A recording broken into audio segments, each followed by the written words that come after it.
Ndjeni dhimbje dhëmbi gjatë natës, ja si ta pushoni pa shkuar tek dentisti.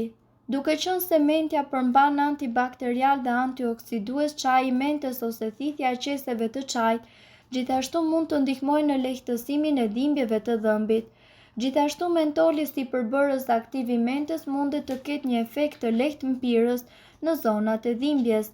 Eugenoli është një nga përbërësit kryesor të karafilit, i cili gjithashtu mundet që të reduktojë dhimbjen e dhëmbit. Ju mund të mbani pranë dhëmbit një karafil ose mund të krijoni një masë pastoze duke bluar një sasi të vogël karafili dhe duke e përzier me ujë.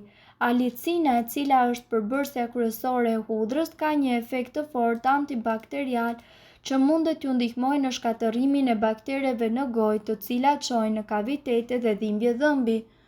Duke përtypur një thelpi hudhër do të ndihmojë në lehtësimin e dhimbjes, por mund të jetë edhe një shije shumë e pakëndshme dhe mund të mos jetë zgjidhja e duhur për të gjithë.